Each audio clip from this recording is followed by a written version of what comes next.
नमस्कार दोस्तों, news analysis with Shashi Ranjan में आप सबका हार्दिक स्वागत है।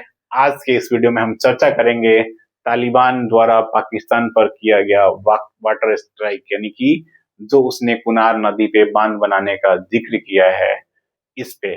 चलिए दोस्तों आगे बढ़ते हैं कि ये टॉपिक क्यों चर्चा में था। दरअसल कुछ दिनों पहले अफगानिस्तान के कार्यवाहक जल मंत्री मुल्ला अब्दुल लतीफ मंसूर ने एक्स यानी ट्विटर पर ट्वीट कर यह जानकारी दी कि अफगानिस्तान अब कुनार नदी पर बांध बनाने वाला है और बांध बनाकर इसके जो कुनार नदी का जो मैक्सिमम जल है वो अपने इलाकों में यूज करेगा, चाहे वो एग्रीकल्चर के लिए या फिर डैम बना के जो हम इलेक्ट्रिसिटी का उत्पादन करते हैं उसके लिए।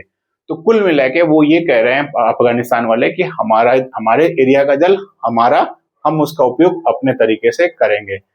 कुछ समय पहले अफगानिस्तान में जो वहां पे तालिबान सरकार के सुप्रीम लीडर हैं मौलवी हिब्बतुल्लाह अखुंदजादा, इन्होंने ही इस तरह के आदेश दिए थे।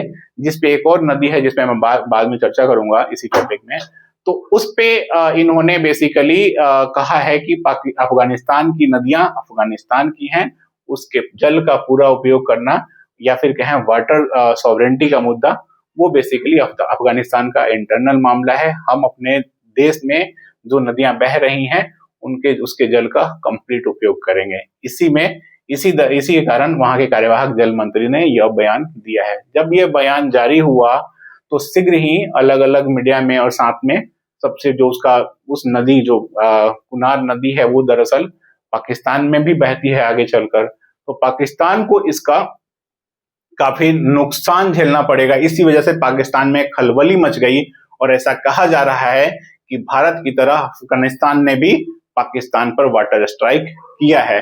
क्या है ये वाटर स्ट्राइक, क्या होता है? दरअसल किसी भी नदी के जल को पूरी तरह से रोकना या उसके अधिकांश हिस्से को डाइवर्ट करना, यही तो होता है वाटर स्ट्राइक। एक तरह से कहें तो जिस देश में वो नदी बह रही है वो उसका अधिकतम उपयोग करेगा उसके जल का, और जो सीमा पार, चूंकि नदियां ज्यादा सीमा पार होती है, ये भी कुनार नदी सीमा पार नदी है, तो ये अफगानिस्तान के साथ साथ पाकिस्तान में भी बहती है। तो अब पाकिस्तान वालों के पास इसका विकल्प कम रह जाएगा कि वो उस नदी के अधिकतम जल का उपयोग कर रहे हैं। कुल मिला के जब बांध बन जाएगा तो बांध बनने के बाद या तो नॉर्मली नहर में डाइवर्ट किया जाता है पानी को, या फिर लोकल स्तर पर सिंचाई के लिए व्यवस्था की जाती है, या फिर उससे पानी से हम बिजली का उत्पादन करते हैं नॉर्मली। तो अफगानिस्तान का यही प्लान है। इसको कब वो क्रियान्वित करेंगे और किस जगह पे बांध बनेगी, अभी इसकी आधिकारिक सूचना नहीं आई है। जैसे ही आएगी अपडेट कर दिया जाएगा। अब दोस्तों आपको याद होगा कि पाकिस्तान के लिए ये चीज कैसे दोहरा स्ट्राइक के समान है।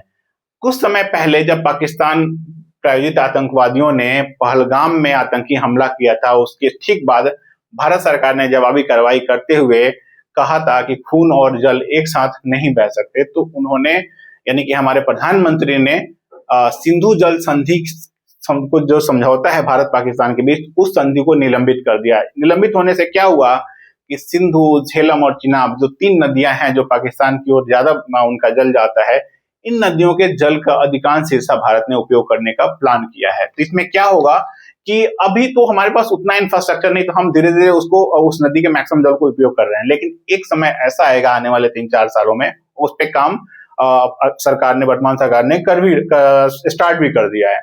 तो एक समय ऐसा आएगा कि पाकिस्तान में जो सिंधु, झेलम, चिनाब की जो जल वहां पे प्रवाहित होता है, सीमा पार नदियां हैं प्रवाहित, वहां भी होता है, तो वो जल भारत उसको अपने स्ट्रेटेजी के हिसाब से, अपनी जरूरत के हिसाब से उपयोग करेगा। जो पहले था कि मैक्सिमम जल वहां जाएगा, वो चीज अब शायद क्या नहीं होगा ये चीज, है ना। तो इसी कारण से इसको दोहरा स्ट्राइक कहा जा रहा है। एक, भारत ने पहलगाम आतंकी हमले के बाद जो सिंधु जल संधि को रद्द करके किया, और दूसरा अभी अफगानिस्तान के विदेश मंत्री उनका नाम है अमीर खान मुत्तकी, वो अभी भारत के दौरे पे आए थे। तो जब वो भारत के दौरे पे आए थे तो पाकिस्तान, इस दौरे से खलबलाहट पाकिस्तान में मची। पाकिस्तान में आपको पता ही है लोकतांत्रिक रूप से चुनी गई सरकार नाम मात्र की है, ज्यादातर वहां पे आईएसआई या फिर सेना गवर्न करती है शासन को। तो उन लोगों ने अफगानिस्तान पे आक्रमण कर दिया। कई क्षेत्रों में कबायली इलाकों में हवाई हमले हुए, खासकर जो खैबर पख्तूनख्वा इलाके है उससे जो सटे कबायली इलाके, वहां पे पाकिस्तान ने आरोप लगाया है कि तहरीक-ए-तालिबान पाकिस्तान नामक एक आतंकी संगठन को तालिबान समर्थन दे रहा है, उसके सदस्यों को प्रशिक्षित कर रहा है पनाह दे रहा है, इस वजह से यह हमला किया गया है। तो दरअसल इस हमले से पाकिस्तान के इस हमले से अफगानिस्तान काफी चढ़ गया।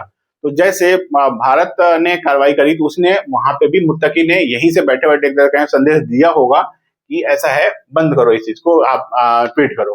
तो ट्वीट करने के बाद बेसिकली अब वो लोग इस पे कार्रवाई करेंगे, बांध बनाया जाएगा और बांध का पानी डाइवर्ट किया जाएगा। अब सॉरी, नदी का पानी। अब इसमें जानते हैं दूसरा जो मेन चीज है, अफगानिस्तान सरकार ने क्लियर कट ये भी कहा है कि जो बांध बनेगा यहाँ पे उसमें कोई भी विदेशी कंपनी शामिल नहीं होगी, अफगानिस्तान के यहाँ के लोकल जो कंपनी होगी उसी को कॉन्ट्रैक्ट दिया जाएगा। तो दोस्तों ये था ये पूरा मामला। लेकिन अब आते हैं कि क्या अफगानिस्तान के लिए ये अकेला मुद्दा है कुनार नदी वाला? तो नहीं, एक और नदी है अमू दरिया करके। ये नदी बेसिकली अफगानिस्तान में ही ज्यादा हिस्सा इसका प्रवाहित होता है, लेकिन इस नदी का पानी दो और देशों उज्बेकिस्तान और तुर्कमेनिस्तान में भी प्रवाहित होता है। अमू दरिया नदी पे अफगानिस्तान एक बांध बना रहा है नदी के आसपास, जिसके उसके पानी को डाइवर्ट करने के लिए। उसका नाम है कोसतेपा नहर।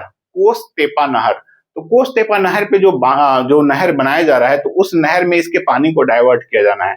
अनुमान ये लगाया गया कि इस नदी का लगभग 20% जल डाइवर्ट कर दिया जाएगा और नहर में भेजा जाएगा नदी के जल को। तो सोचिए, जो देश ऑलरेडी उज्बेकिस्तान और तुर्कमेनिस्तान जो ऑलरेडी जल की कमी की समस्या से गुजर रहे हैं, वो फिर इससे प्रभावित होंगे, तो शायद उनका भी अब एक तरह से कहें रिएक्शन देखने को मिलेगा। तो दोस्तों ये था ये पूरा जल वाला मुद्दा, खासकर कुनार नदी का रिवर स्ट्राइक, जो इन्होंने वाटर स्ट्राइक किया तालिबान ने। आपको इससे जुड़ा एक और फैक्ट बता दें कि कहा यह जाता है कि जो 21वीं सदी है, इसमें जो युद्ध होगा, उम्मीद यही जताई कि तीसरा वर्ल्ड वार इसी सदी में होगा, 21वीं सदी में। और वो उस वर्ल्ड वार का जो मेजर कारण होगा ना, वो होगा वाटर, यानी कि जल। वाटर सॉवरेंटी का मुद्दा एक ऐसा है कि जिस देश में नदी बह रही है, अमूमन वो देश कह रहा है कि हमें उसका पूरा उपयोग करने का अधिकार है, या फिर हम उसको अपने हिसाब से डाइवर्ट करेंगे। जबकि सीमा पार नदियों के संदर्भ में एक कहा जाता है कि जिन देशों में से होकर एक नदी गुजरती है, एक नदी जैसे मान लीजिए कि ब्रह्मपुत्र है, वो चीन में भी बह रही है, वहां से होकर भारत में भी आती है, फिर वो नाम भले ही बदल जाता है, वो बांग्लादेश में प्रवाहित होती है। तो जो सीमा पार नदियां हैं, जिन देशों में बह रही हैं, कमोबेश एक संधि होनी चाहिए, खासकर अंतर्राष्ट्रीय स्तर पे यूएन के नेतृत्व में एक तरह की संधि होनी चाहिए, ताकि सीमा पार नदी से संबंधित जितने विवाद हैं उसको सुलझाया जा सके और वर्ल्ड वार वाला जो नौबत कहा जा रहा है वो ना है, थर्ड वर्ल्ड वार वाला। क्योंकि आप देखिए तो भारत चीन के बीच, भारत बांग्लादेश के बीच, इधर आप देखें तो भारत पाकिस्तान के बीच, अब देखें तो अफगानिस्तान पाकिस्तान के बीच, इसी तरह आप रूस के भी, यूरोप के कई देश हैं उनके बीच, यूरोप के देशों के आपसी में कई सारे देश हैं जहां पे जल विवाद है। आप साउथ अमेरिका में चले जाएं तो अमेजन को लेके है, आप इधर आए अफ्रीका में तो नील नदी और कई सारी नदियां, इनको लेके विवाद है।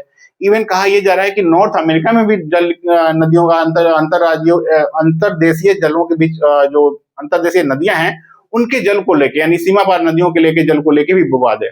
तो कुल मिला के इस तरह के विवाद से निपटना भी बहुत जरूरी है। तो दोस्तों ये था ये पूरी कहानी। आपसे रिक्वेस्ट है कि आप हमारे चैनल को सब्सक्राइब कीजिए और अपने दोस्तों के साथ शेयर कीजिए। धन्यवाद।